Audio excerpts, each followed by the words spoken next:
la traversée du Jourdain. Alléluia. La première chose que vous pouvez voir, c'est cette image que j'ai prise. J'ai fait un petit montage tout simple, mais la première fois que j'ai réalisé vraiment ce qu'était le Jourdain, je me suis dit, mais est-ce un plus grand miracle que la mer morte? Est-ce un grand miracle? Est-ce vraiment un miracle? Oui, c'est vraiment un miracle. Plus grand que la mer morte, y a-t-il un miracle plus grand qu'un autre? C'est un miracle. Toutefois, peut-être qu'ils auraient pu passer en amont, peut-être qu'ils auraient pu passer en dessous, ou faire un autre tour. Peut-être que finalement, s'ils avaient attendu un peu, ils auraient pu s'organiser pour avoir des barques ou... Bon, pourquoi est-ce qu'il a fallu que Dieu ouvre le Jourdain et qu'il puisse passer au travers de ce fleuve?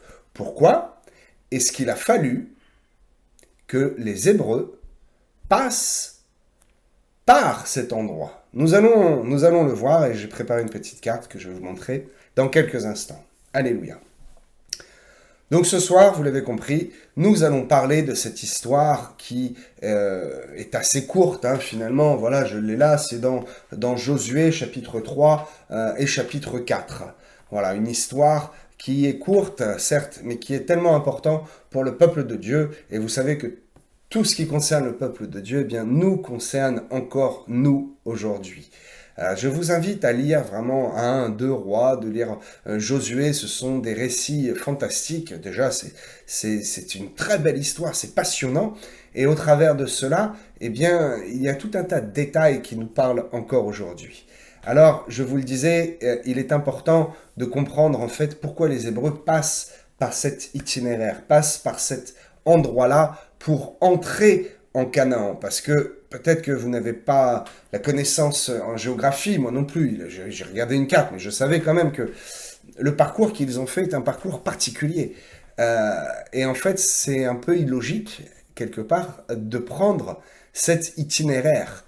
Mais, je le répète, il fallait, absolument, c'était dans le plan de Dieu, il fallait que les Hébreux passent par le Jourdain. Ils auraient largement pu faire autrement. Si je vais vous montrer, si vous regardez une carte, ça semble vraiment étrange de devoir faire ce détour. Vous allez voir, j'ai fait une petite flèche rouge fixe et un petit dessin avec une autre flèche rouge pour vous démontrer le détour qu'ils ont fait. Regardez bien. Voilà. Donc, ils arrivaient du nord, en bas, hein, ok, pour aller vers Jérusalem, pas encore, d'abord vers Jéricho, cette ville fortifiée, tout un symbole, pour rentrer du moins en terre promise, en pays de Canaan. Pourquoi est-ce qu'ils ont dû passer par la droite, cette petite flèche rouge qui fait tout un détour, et qui les oblige, d'une, à faire un détour, de deux, à passer par des endroits pas très accueillants, on va le voir, et de trois, eh bien, de devoir franchir ce fleuve qui, vous l'avez vu en photo hein, ici, n'est pas très très large, mais c'est quand même, pour toute une population, c'est quand même un obstacle. Alléluia. Donc, allons voir ce qu'il se passe. Ils sont passés, vous l'avez vu, par le royaume d'Édom, le royaume de Moab. Ils ont aussi croisé le chemin du roi de Og et du roi de Sion. Ils s'y opposent. Vous voyez bien dès le début de Josué, c'est l'histoire du peuple hébreu qui a décidé en fait d'aller s'emparer du pays. Et donc il y a tout un tas d'oppositions, il y a tout un tas d'armées qui se lèvent. Et à chaque fois, ils ont la victoire. Ils commencent à se bâtir une réputation. Et cette réputation arrive jusqu'à Jéricho et les habitants commencent déjà à trembler. Nous allons rapidement passer sur ce sujet, mais ce qui est important de comprendre ce soir, c'est pourquoi ce parcours-là, pourquoi Dieu les a fait passer à cet endroit-là et non pas directement par cette grosse flèche rouge que je vous ai montrée sur le schéma. Ok, je l'ai mis dans la description et je vais tout de suite arriver à la conclusion de ce message afin de vous expliquer tout de suite la conclusion. C'est-à-dire que la traversée du Jourdain, c'est le symbole du baptême en Christ. C'est le symbole réel de la dernière étape, entre guillemets, avant d'accéder à notre terre promise, à notre héritage. Certains ont pensé, peut-être d'autres l'ont prêché, je ne pense pas, enfin certainement ça a dû arriver, que le baptême était en mer Rouge.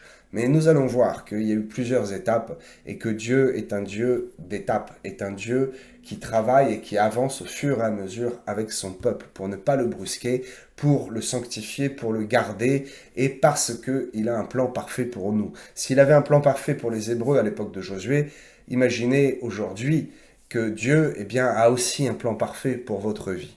Ok, donc le détour par le royaume de Moab, par le royaume d'Édom. Ils font de la route, c'est encore quelques jours, quelques semaines de marche de plus. Parce qu'il fallait qu'ils soient baptisés dans ce Jourdain, le fleuve dans lequel Christ lui-même a été baptisé, fleuve qui aujourd'hui d'ailleurs en Israël est utilisé tous les jours pour continuer à baptiser les croyants, à baptiser les chrétiens. Très bien. Donc on voit déjà que symboliquement, Édom, et Moab, les rois de Og et de Sion, sont des obstacles. Ils se dressent devant eux. Il faut les combattre, il faut négocier, il faut y aller. Parce que le candidat au baptême aura toujours des embûches, aura toujours un problème la veille, la semaine, le jour même où il va venir au baptême. Tous ceux qui nous regardent en direct, peut-être sourient et pensent au jour de leur baptême et disent oui c'est vrai, il y a eu un combat, il y a eu un obstacle, c'était plus ou moins difficile, mais j'ai des témoignages, moult, où le matin même la voiture ne démarre pas, il n'y a plus d'essence, pourtant j'avais mis un texto, j'avais mis une alarme, il fallait faire de l'essence, il n'y en a plus, le bus ne passe pas, la ligne est annulée, il y a toujours un truc. Ici, le truc, ça a été Édom, Moab, Og et Sion qui se sont mis en travers de la route des Hébreux pour retarder le moment fatidique où ils allaient devoir passer par le Jourdain, par ce baptême spirituel qui est encore une fois, je parle souvent, vous savez, d'action, de parole, mais aussi d'action et de gestes prophétiques que Christ a fait. Tout au long de la parole de Dieu, il y a des gestes et il y a des actions prophétiques, des choses qui sont mises en place, qui pour nous, avec notre logique de chair, notre logique d'homme, n'est pas logique, n'ont pas de sens. Pourquoi ont-ils fait tout ce tour et n'ont pas été tout droit? Parce qu'il fallait qu'ils passent par là, parce que c'est Dieu qui a guidé la main de Josué, c'est Dieu qui a guidé la main de tous ceux qui se sont opposés pour qu'ils prennent ce chemin. Donc, l'histoire, on va résumer l'histoire très simplement. L'histoire est simple. On rembobine. Review. 40 ans avant. Qu'est-ce qui se passe? Ils auraient dû prendre possession de cette terre de Canaan. Ça n'a pas été le cas. Pourquoi? Bien sûr, parce que c'était le plan de Dieu. Mais les hommes ont eu leur part de décision aussi dans ce plan. Alors Moïse envoie donc 12 espions, on connaît l'histoire, un par tribu, n'est-ce pas? Ces espions restent 4 jours sur place, et ils se découragent, ils rentrent, ils donnent un mauvais témoignage, et le peuple a peur, le peuple n'a pas confiance, doute, et ils décident consciemment de retourner dans le désert et de ne pas prendre possession de leur héritage. Ils n'étaient pas prêts à combattre un peu, ils n'étaient pas prêts à mourir à eux-mêmes, et ils préfèrent retourner dans leur pseudo-confort, ce qu'ils pensent finalement être un confort, sans mener le combat, ne pas mener le combat est pour eux un confort. Ils auraient dû avoir confiance, ils auraient dû mener le combat contre ces géants afin de goûter ce pays dans lequel coule le lait, le miel. Souvenez-vous, ce qui est relaté, cette grappe de raisin si grosse qu'il a fallu 2 hommes. Et les espions ici, les hommes envoyés, sont des Golgoths, ils sont forts, c'est des forces de la nature. Il a fallu 2 hommes comme cela pour porter une seule grappe. Imaginez tout ce qu'ils auraient pu trouver dans ce pays. Ils ont juste eu peur d'être vus comme des sauterelles aux yeux des géants. Mais spirituellement, c'était eux les géants. Alléluia. Donc, ils retournent dans le désert. Cette génération meurt. Il reste donc Caleb, Josué, Moïse, mais bon, Moïse va mourir sur le mont un peu plus loin, en face de Jéricho, tout à la fin de l'histoire, bref. Donc, il reste Moïse et Josué. Caleb et Josué. Et Josué, prend la tête du peuple, prend le pouvoir, entre guillemets, et il décide, lui, cette fois, 40 ans après, d'envoyer seulement 2 espions. Peut-être, certainement, a-t-il retenu la leçon et a-t-il dit, si j'en vois trop, eh bien, il y a forcément quelques-uns qui vont avoir peur. Et peut-être même, si c'est une minorité, ils vont convaincre les autres. Et on va se retrouver encore à errer dans le désert. Donc, je ne vais envoyer que 2 espions. Pourquoi ? Parce que nous n'étions que 2 à revenir avec un bon témoignage et avec la foi qui nous anime. Et cette foi qui nous disait, mais non, on peut battre ses adversaires parce que Dieu nous soumet le pays, il nous soumettra aussi les habitants. Très bien. Et ces 2 espions, étrangement, restent également 4 jours. Et ensuite, ils reviennent, et là, c'est OK. Ils décident, il se passe encore quelque chose, on va voir les détails, ils décident de passer le Jourdain pour attaquer Jéricho. Cette fois, il aura fallu beaucoup de fois, parce que Jéricho est une ville fortifiée. On connaît l'histoire, il tourne autour. OK, je ne vais pas vous prêcher Jéricho ce soir, je vous prêche le Jourdain. Alléluia. Donc, ces 2 espions, 4 jours, en fait, dans le détail, il reste une seule journée, et ils s'enfuient parce qu'ils ont peur d'être attrapés par les soldats de Jéricho qui ont entendu qu'ils étaient là, ils les cherchent, et ils passent étrangement 3 jours à se cacher, 3 jours pour échapper à une mort certaine. Ils passent 3 jours dans l'ombre, vous voyez où je veux en venir, pour pouvoir sauver leur vie et pour pouvoir revenir et expliquer au peuple que oui, c'est OK, Dieu leur a bien donné cette terre promise et il faut d'abord aller attaquer cette ville de Jéricho. Vous pouvez regarder ça donc dans Josué chapitre 2 verset 16. Bien. Donc, pendant cette journée unique, ils se réfugient chez une prostituée, d'accord ? Cette prostituée les protège. Immédiatement, elle les protège. Pourquoi ? Souvenez-vous de ce que je vous ai dit tout à l'heure. Ils ont peur. Les habitants de Jéricho ont entendu le témoignage des Hébreux. Là où ils sont passés, personne n'a pu leur barrer la route. Il y a eu des obstacles, mais ils ont continué d'avancer. Ils ont même terrassé certains grands rois et certains peuples qui étaient des professionnels de la guerre, alors qu'eux venaient de passer 40 ans dans le désert. Et donc ils font peur. Au travers d'eux, c'est la crainte de l'Éternel, la crainte du Dieu vivant, du Dieu dit des Hébreux. Donc cette prostituée est au courant, elle les protège en échange, bien sûr, elle est intelligente, en échange de la clémence, de la future clémence du peuple hébraïque, lorsqu'il va venir envahir la ville, puisqu'elle le sait, elle le confesse, c'est clair pour elle, Jéricho va tomber, les Hébreux vont venir s'en emparer, et donc elle est déjà maligne, et elle utilise les richesses injustes de ce monde, n'est-ce pas, comme la parabole de l'économe infidèle, pour se protéger elle-même. Et là, il y a quelque chose qui déjà aussi devrait vous évoquer un signe. Elle affiche un signe comme quoi c'est bien cette maison-là et que cette maison-là eh bien, a protégé les 2 espions et ne doit pas être détruite. Il faut un contrat moral en disant si quelqu'un de toi ou ta famille, de ta maison sort, son sang retombera sur sa tête. Mais s'il reste dans la maison et que les nôtres leur font du mal, leur sang retombera sur notre tête. Donc la garantie est que si vous restez dans la maison, vous serez protégé. Comment ? On va reconnaître cette maison grâce à ce signe. Et le signe, c'est quoi ? C'est un fil cramoisi. Chapitre 2, verset 21, ce détail important du fil cramoisi. Je ne sais pas si vous vous souvenez, je crois que c'est pendant la prédication de Pâques, où j'étais invité chez le prophète Joël Onekanda, en région parisienne, à Aubervilliers notamment, où j'ai expliqué que le mot cramoisi, c'est le mot hébreu, c'est chanille, bref.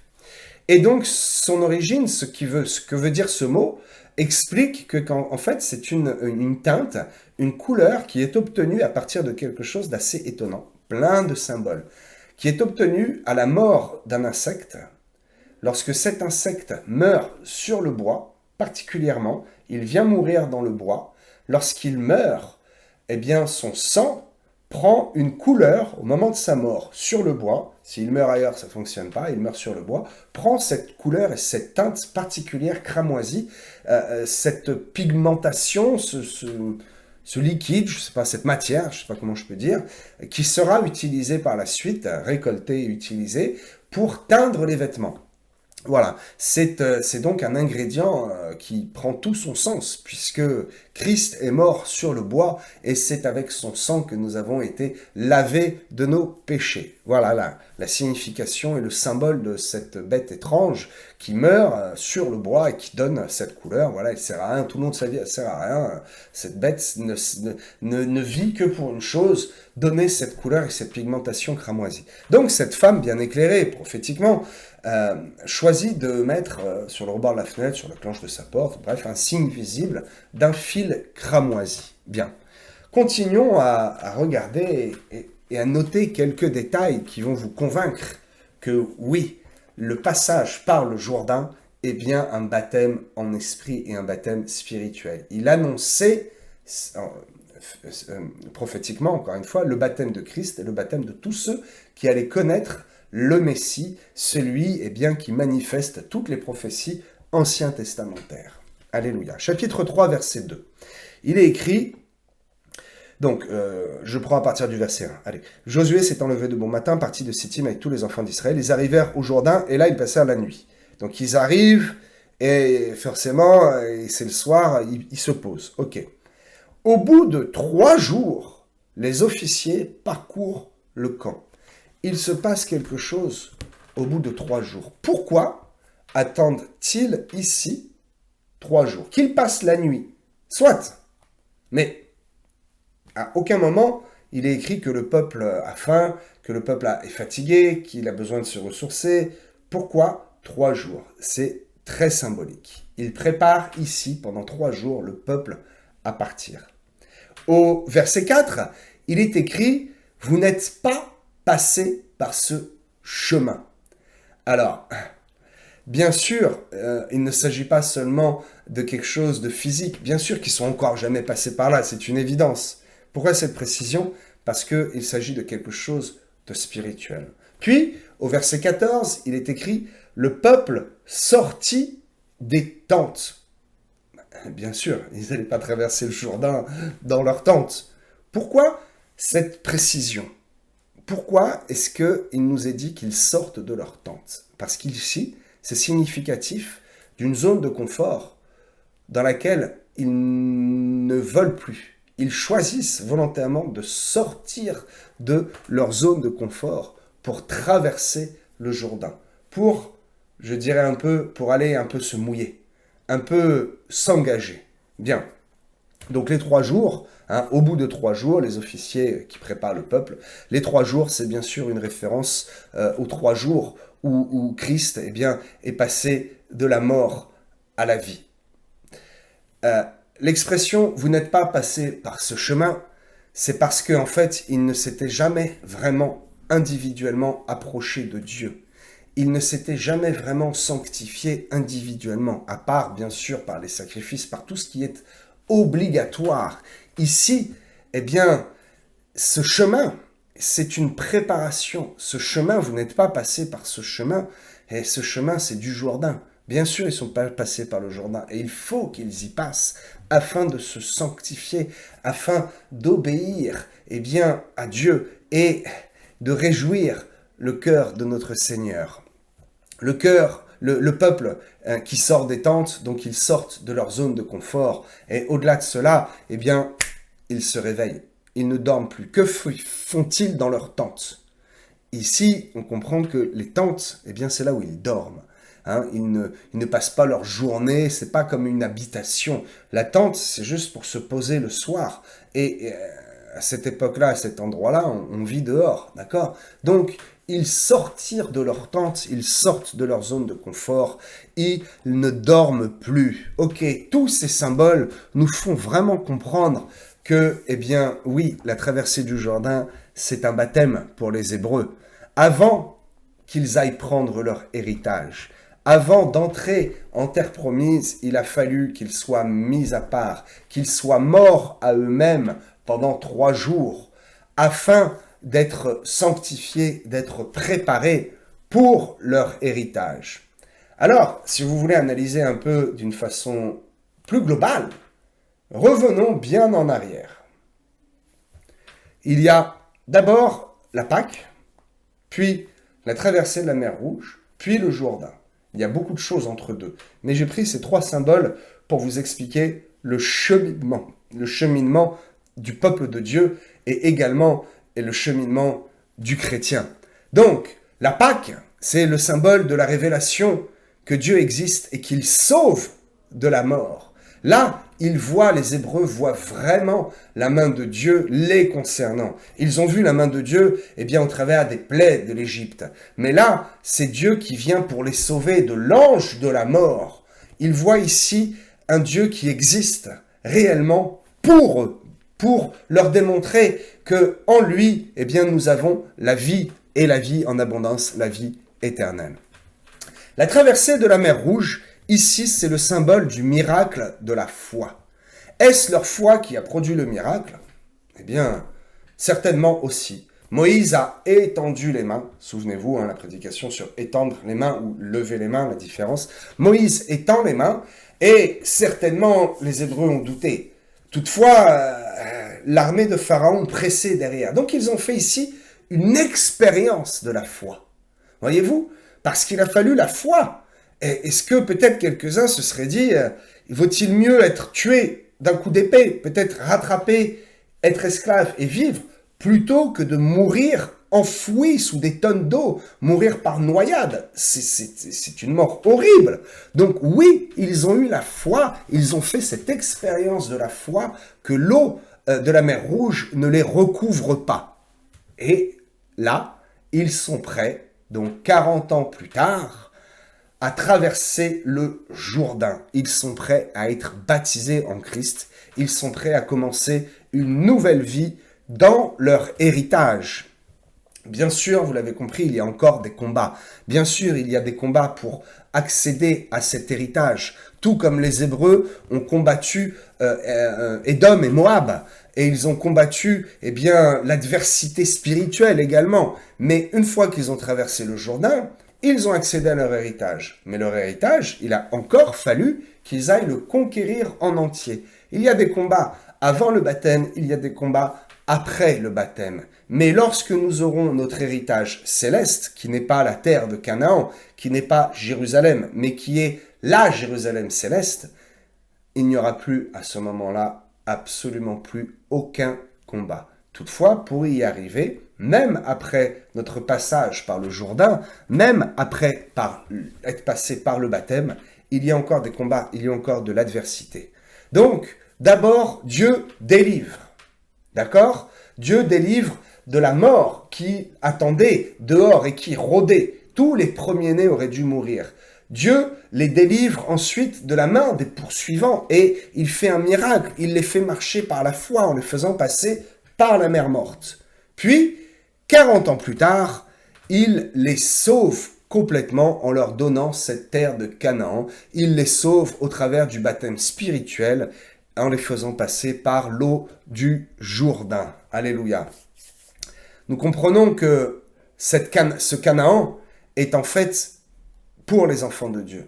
Il est pour ceux qui ont d'abord été sauvés de la mort, qui ont vu Dieu, qui ont choisi d'accepter cette foi, qui ont choisi d'aller dans cette mer morte et d'expérimenter la foi. Ils ont choisi d'obéir et après être passés par un certain désert, ils ont choisi de faire ce détour, d'aller de par eux-mêmes passer par les eaux du baptême.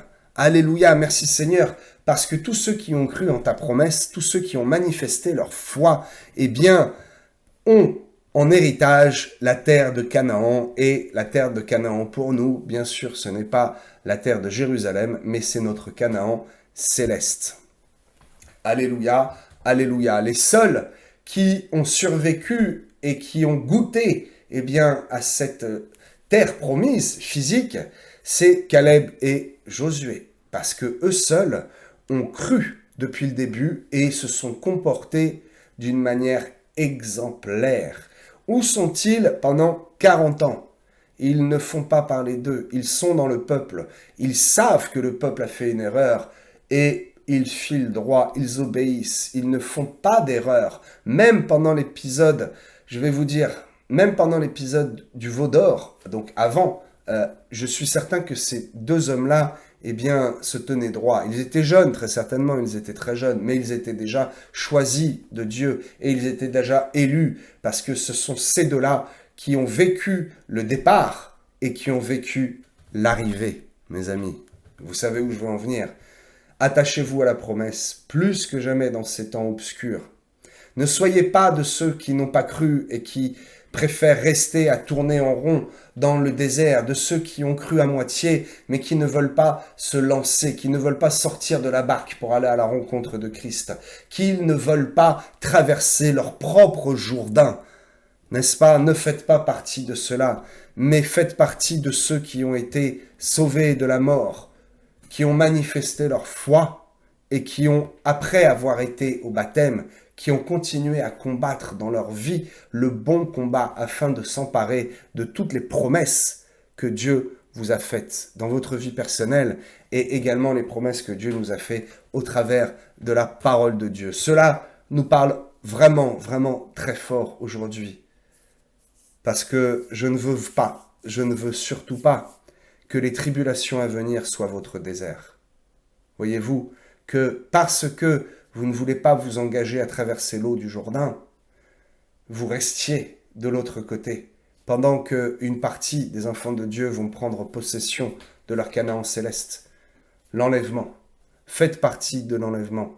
Ne faites pas partie de ceux qui vont rester dans le désert de cette terre. Et le désert de cette terre, à cette fin des temps, eh bien, sera terrible. Ce sera le temps des tribulations. Venez avec moi. Venez avec tous les enfants de Dieu véritables. Et ensemble, traversons le Jourdain et continuons à nous emparer de notre héritage et des promesses célestes que Dieu nous a fait depuis déjà 3500 ans que la parole de Dieu est écrite. Alléluia.